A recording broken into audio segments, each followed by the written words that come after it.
Ingitii obboleettii keenya waaqayyo gooftaan buushii amaaru egaa baay'ee waan gaddisiisudha dhugaa dubbachuu fi akkuma argaa jirtanii mucayyoo kun Saawudi Arabiyaa keessatti buqattee kan Saawudii turteedha jechuudha. Ingitii ji'a tokkoof waan akkasiitiif kan turte. Ingitii ijoolleen keenya sirriitti of eeggannoo godhaa. Yoo kana ilaaltanii dhugaa dubbachuuf waan baay'ee garaa nama nyaatudha. Ingitii wanti godhan hin jiru. Waaqa kadhachuu fi malee wanti godhan tokko hin jiru jechuudha. Akkuma argaa jirtan maatiin firoottan gaddanii akkanatti gadda isaanii ibsatanii. Ingitii wanti godhan baay'ee tokko dhugaa dubbachuuf waan baay'ee garaa nama gubu. Namni hin beeknellee kan beekullee kan garaan gubateedha jechuudha. Waa'ee mucayyoo kanaa ingitii akkuma beekamu Saawudi Arabiyaa keessa kan hojjettu ta'u akkasumas immoo hiriyaan ishii alaa jechuun ani fakkeenyaaf ishiin fagoo jirti natti fakkaata kan baate jechuudha. Mana madaamiti mana kontiraatatii baaste kan akkana taatedha jechuudha. Mucayyoon kuni isinis immoo kana ilaaltanii waan irraa barachuu qabdanidha jechuudha. Maaliif barumsa isiniif ta'a jedheetan yaada. Keessattuu warreen namoota hin beekne akkasumas hiriyaa kiyya jettanii itti dhiyaatan tokko sirriitti dhugaa dubbachuuf amma namni qarshiidhaan nama bituu firoota ofii dhugaa dubbachuuf qooduma ofiitiyyuu dabarsanii qarshiidha gurguruutu dhufee jechuudha. Yeroo ammaa kanatti akkuma beektanii jechuudha. Namjiyyoon tuni hiriyaa isheetii wajjiniin guddatanii nama biyyaati. Waaqayyo haa beeku garuu baay'ee ulfaata jechi nama dhiba. Hundi waaqayyoon isaan jajjabeechuu maatiidhaa waan baay'ee garaa nama nyaatudha jechuudha. Mucayyoon kuni akkuma beekamu dhugaa dubbachuuf dhugaa isheetirreedha dhokatee eeganuu ijoollee baay'eedha. Garuummoo yeroo kana baay'ee garaa nama nyaatti jechuudha. Maaliif mucayyoon tuni akkuma nama kamiituyyuu nan dalagadha jetteeti kan biyyaa baate. Garuummoo baay'ee dhugaa dubbachuuf garaa nama nyaatti. Maaliif namni kanarraa fakkeenya fudhachuu qabdu. Yeroo kana ilaaltanii sirriitti fakkeenya irraa fudhachuu qabdu jechuudha. Ijoolleen ala baatanii akkanatti keessattuu ijoolleen afaan hin beekne dhugaa dubbachuuf yeroo ammaa kanatti afaan beektu taate kan afaan hin beekne taate akkanatti rakkinni lubbuu keetii irratti illee waan akkanaa uumamuu danda'a jechuudha. Bakkuma jirtanitti waaqa keessan kadhachaa amala keessanii jiraachuu amma waaqayyoon jiraachisa jiraachuudha. Afaan bineensaa of hin buusinaa. Ijoolleen keenya dhugaa dubbachuuf yeroo baay'ee waan akkanaadha jechuudha. Ijoollee keenya kan mudatu mucayyoo tana bichaa miti. Ijoollee baay'eedha. Kanaafiyyuu fakkeenya irraa fudhachuu qabna waan akkanaatirraa jechuudha. Maaliif jennaan yeroo ammaa kanatti waan akkanaatiif baay'ate.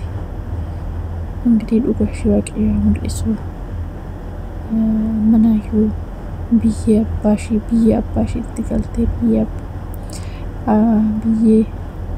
ishee qabmasuun waan guddaadha. Isinii galee tokkoon namoota meeqa kan carraa kanatu hin argatini.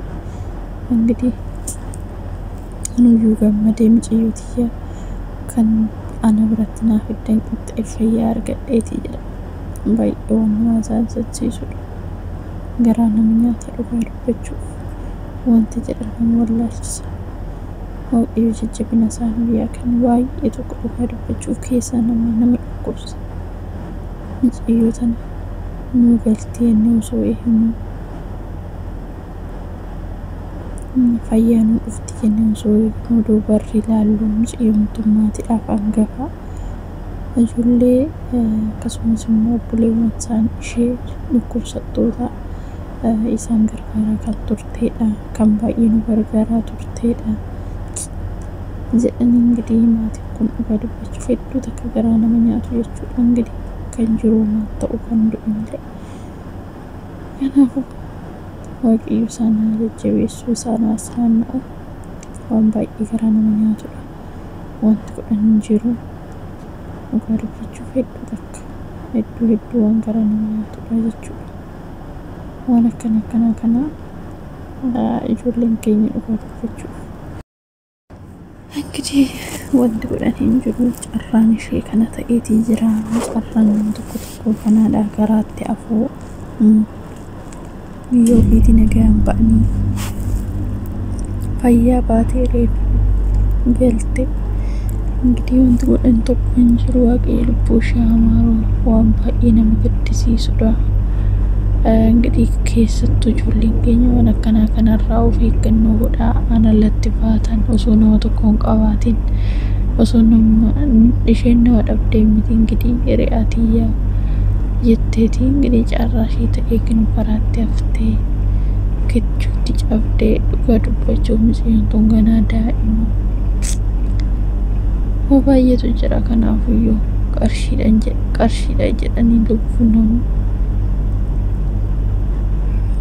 kanaaf ijoolleen keenya of eeggannoo godhaa please sirriitti of eeggannoo gochuu nama barbaachisa waan kanarratti jechuudha akkuma beekamu mucayyoon dheengadda Joordaan itti duute yookiin immoo ajjeesan mucayyoon sun birrii ergattee hin beektu jedhan birrii ergattee hin beektu garuu immoo maatiin isheen bira hojjettu birrii ishee arganiitii kan ajjeesanii jedhan dhugaa dubbachuuf har'a jirraa hin jirru taate dubbii kanaaf sirriitti of eeggannoo godhaa isiniin jechuun jaalladha keessattuuyyuu ijoolleen nuti ijoolleen biyya hambaa jiru waaqa biratti waaqa gaditti sirriitti of eeggachuu sirriitti ofiif akka kennuu qabna jechuudha maaliif kennuu akkanatti osoo hin beekin waan akkanaa kunutti seenaa akka baluutan ta'a isheen ala hojjetti isheen waan akkanaatu hojjetti isheetti tolee waan akkanaati jettanii sammuu keessan waan akkanaatti amansiisinaa jechuudha dhugaa dubbachuuf bakka jirtanitti qarshii xiqqoodhaan hojjettanii bakka isinii taa'u isinii wayya malee abaluu qarshii mana nyaata abaluu qarshii mana argata ammoo fe'eeyyuu soo ta'ee manuma kontiraataa teessanii hanga isinii danda'ametti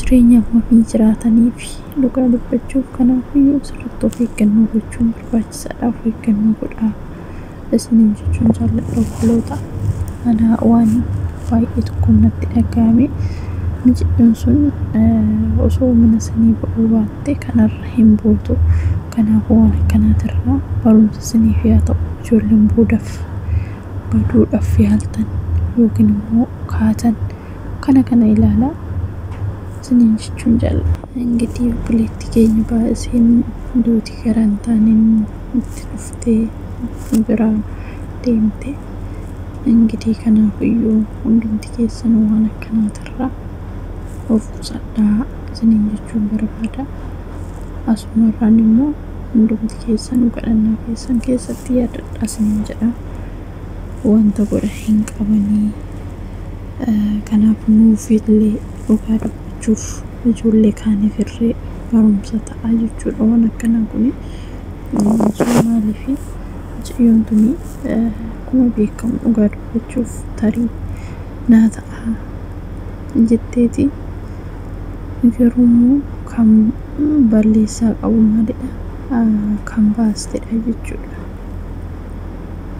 kanaaf ijoolleen keenya sirriitti waan akkana kanarratti of eeggannoo gochuu qabdu maaliif jennaan as keessattuu Saawud Arabiyaa keessatti namoonni akkanatti baay'inaan alatti hin argamanii jechuudha alatti hin argamanii kanaaf waan feete taatee maal taate kennu kanatti oolufattee hafteetti dhista kanaaf yommuu danda'ametti aadarraa keessan of eeggannoo guddaa godhaa kuni asumaan dhaamsa kiyya kan kanarraa naaf obboleettii keenya waaqayyo lubbuu ishee amaaru maatii ishee afaa jajjabeessu kanarratti wanti isin yeroo hunda yaaddan yookiin immoo ni jettan jiraate waan kanaadha jechuudha. Kanaaf obboleettii keenya Waaqayyo gooftaan lubbuu ishee hammaaru wanti jedhan kanuma kadhannaa keessan keessatti yaadadha. Isinillee kanarraa barumsa akka fudhattan keessattuu ijoolleen ala ba'uuf yaaltan jechuudha yookiin immoo yaaddan waan akkana kaasirratti xiyyeeffannoon si barbaachisa. Maaliif yeroo hunda ijoolleen keenya karaa irratti kan hafan kan rakkatan kan rakkinni rakkoo baay'atee jira. Maal gochuu qabdu kanarraa of eeguu hanga namaa danda'ametti of eeggannoo gochuun barbaachisaadha. Hanga namarraa gahuutti eeguu miti jalqabu irratti of eeggannoo guddaa godhuudha isin jala. Kana enggidii obboleettii keenya wanti dhugaa dubbachuuf maatii ishee akkuma argaa jirtanii fayyaa nutti seenee jedhanii gaafa isaan erga mucayyoon tun boqottee yoo turee jira ji'a tokko darbee erga boqotte akkuma argitanii yoo baay'ee rakkachaa cinqamaa turanii hanga amma ta'e mucayyoo isaanii bakka gaatanii akkana isiniin jedha.